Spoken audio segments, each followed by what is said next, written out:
rather have Joe Burrow or Lamar Jackson? Lamar Jackson. You're looking at possibly fight of the year there. Adam loves talking shit, and just like other Eagles fans, he loves eating shit. Oral Roberts plus 15.5. Double Jack and Coke. And I was whatever we can get our hands on, we were drinking it. Hooting and hollering all kinds of profanities and ruining the experience of the people around me. Hello, everyone, and welcome back to Right Hand, Left Hand. Josh and I are going to be experimenting a little bit over the next few weeks with some shorter form content. Hopefully we can do some more interviews and have more guests on the show so that we're not doing such long and winding episodes and focus on releasing more short form content more frequently. And this week we have Josh interviewing Ike Villanueva, Hurricane Ike, professional UFC fighter. He's got a professional record of 18-11. He is coming off a January victory over Vinicius Moreira, where he finished him with a second-round walk-off knockout that should have got him fight of the night bonus, but he got robbed of that, and he's going to talk to Josh a little bit about that. They're going to talk about parenthood a little bit. And he has an upcoming fight this June 26th against Marcin Prachnio. Sorry, Marcin, if I butchered your last name there. He's also fought big names like Chase Sherman and Jordan Wright in the UFC. So without further ado, we'll go ahead and hand it off to Josh, and he's going to talk to Ike. All right, I'm excited to be joined now by Ike Villanueva, Hurricane Ike, man. How you doing, man? I'm doing good, brother, man. Thank you for having me on. Absolutely. Unfortunately, my partner in crime can't make it today. You know, he's doing a little scuba diving. He works with shellfish, so he's getting his scuba license right now. So, but he's disappointed he couldn't be here to talk to you. So we have to have you back next time when he's back on. Oh man, hey, anytime, brother, no problem. Absolutely. So, man, you got a fight coming up next month. I think it's Marcin. Is that how? Yep. I think and you're going at light heavyweight. You know, I saw you made your debut at heavyweight, and you know against Chase Sherman didn't go your way, but that's all right.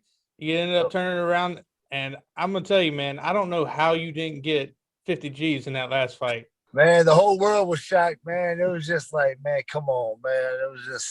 It was so beautiful, man. Just getting the walk off, the kiss of death. And, man, it was heartbreaking, but, you know, it's part of the business. I was just like, damn.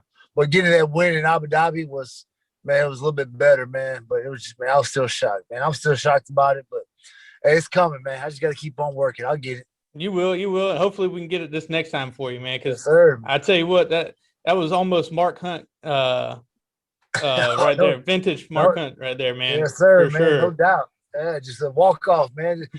Fighters dream about that. But fighters dream about that on the big stage, and doing that in Abu Dhabi, man, that's a lifetime memory, man. Everybody was in Oz about that, because when I flew to Abu Dhabi, nobody talked to me. When I came back from Abu Dhabi, everybody's trying to talk to me. I'm like, okay, I knew I had the power, but damn, right? Well, crazy. It's awesome, man. You fought in Abu Dhabi, you fought in the Apex. Are you excited to see the crowds back, man? I saw you were in Houston. How was that for the Chandler fight? Man, amazing, bro. UFC 262, Dana White took care of the Houston fighters. We had front row seats. Bro, you had me, Dana Pineda, Lauren Murphy, Adrian Yanez, Ryan Spann. We're all in one section. It's like front row. It was like, man, it was amazing. Fans were crazy. Houston, man, they put on a great show. Big ups to the fighters. The fighters, they came out banging, bro. That Edson Barbosa, Shane Burgos fight. Wow. That fight stole the show. I mean, you can talk about the main event all you want, but that fight right there set the tone. It was just amazing, man. I was like, wow. Absolutely. I couldn't agree more, man. That was a great fight. And just the way that he finished him, man, I didn't even, it was crazy. I was like, what happened? To see that in person, and like, he was in the pocket. The next thing you know, he's retreating. I'm like, what the hell? I was just like, man, it was crazy. But I'm just glad he's okay, because Burgos, man, that kid got a future. That kid can bang. Yes, he can. I actually picked him. Yeah, I did too. I screwed up my parlay, but it's okay. I know I had him and Oliveira. You know, we do a little picks on the podcast, and I was the only one that picked Oliveira. So I was like, you know what? I got to run with it. I got to make up some ground. My partner in crime, you know, he's ahead of me on the picks this year so far. Okay. So the winner gets a liquor bottle at the end of it. So are you excited to have the fans? Are you gonna? I know you're fighting in the Apex. Do you wish you were fighting in the crowd?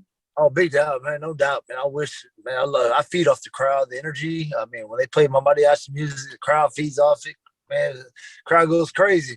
But it is what it is, man. I'm just thankful I'm able to provide for my family and still be able to work and fight, man. So it's just another fight, man. Some of my best fights are in the gym.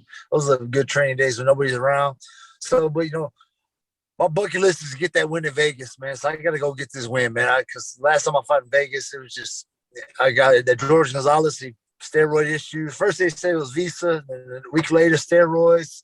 2 days later, I'm fighting a karate point striker. And I screwed myself because I went looking for the knockout. I was just trying to headhunt, and I walked into the spinning roundhouse kick. And shit, it made me look silly, bro, because that's not the fighter I am. But hey, it happens. I learned from it, and it's going to work, man. You seen what I did against Maria. So, man, I got a lot of tools in my toolbox, so I'm just ready to unload. Absolutely, man. And you've had a streak of bad luck of people testing positive for you too.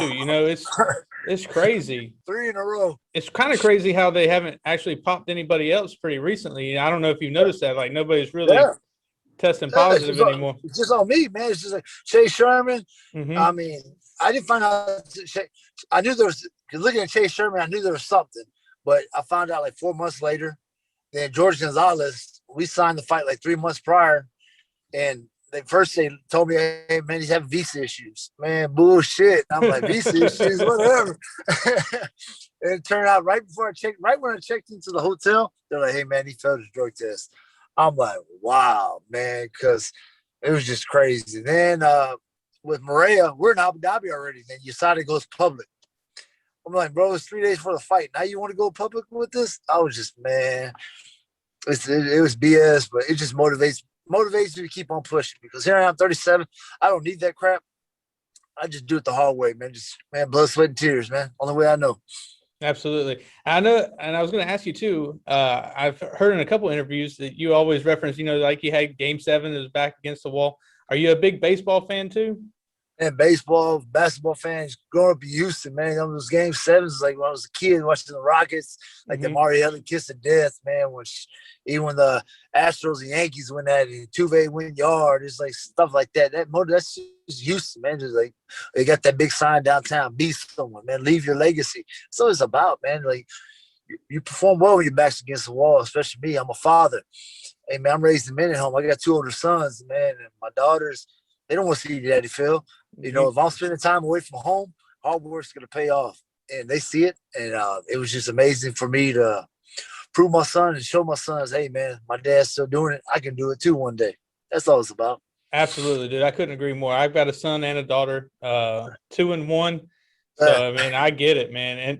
And the little girl means a little bit more. I know I love my son, but you want to be a little bit more for your daughter. I get it. No doubt, man, because I had my youngest, my Gianna, we named her after, Kobe Bryant's daughter. My wife's from LA, so big Kobe fan. And that Gigi, man, because I was in Vegas when I fought Jordan Wright, and I drove out to Vegas. So I was there for training camp. The next day, as I'm coming back home, I had to hurry up and get home. My wife went into labor. So I stopped somewhere in Albuquerque and watched the birth because I didn't make it back in time. She couldn't hold on. The baby wasn't due till September, but that cut, man, scared my wife and put her in labor earlier. So my daughter, man, that's been like my fire, man. She just motivates me, and having the birth of her, man, took my mind off the whole fighting game and really made me push because I got now something more, a little more fire now, man. Having that baby girl in my life, man, it's amazing. I get it, dude. I get it, man. It's something special to have that little girl and just look up to you, and she thinks you're the strongest man in the world, even if you ain't. Oh, man, no doubt, man. Because I can't wait. Like, man, I work all day and I train all day. Then I come home. I get that little hour and a half just being her. And so I can't. So I'm on the diet right now. But my daughter, I introduced her to Twinkies, and she will crush them, bro. So I call her the little Twinkie killer, man, because, man, she's carrying the weight for me and her. She'll go to town, and, oh, man, I love my baby. But that's life, bro. It's a joy, man. Blessed to have the kids. Absolutely, man. I appreciate you doing this with me. I know you're at the gym getting ready. A couple things before we get you out of here. How's the weight, and how are you going to finish him? Man, so right now I'm about 225. I'm gonna stay about this weight run to the last 2 weeks and really started cutting down a little bit, building the strength up, man. Training's going great. Crew Bob Perez, Daniel Pineda, Joseph McCamus, my coaches are pushing me. We know what we got to do.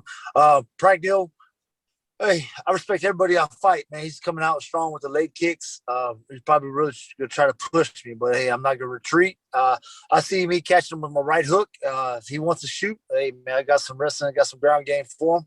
But I see myself knock out second round. Hey, man, if it comes earlier, it comes earlier. But I ain't rushing it. I'm just here to put on a show. Man, I just got blessed with a 4-fight deal. So one fight at a time, man. I really got to make a statement, man. Really show the world, hey, I am who I say I am.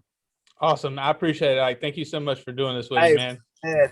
Thank you for your time, brother. After I get this win, man, we'll do it again. Absolutely, man.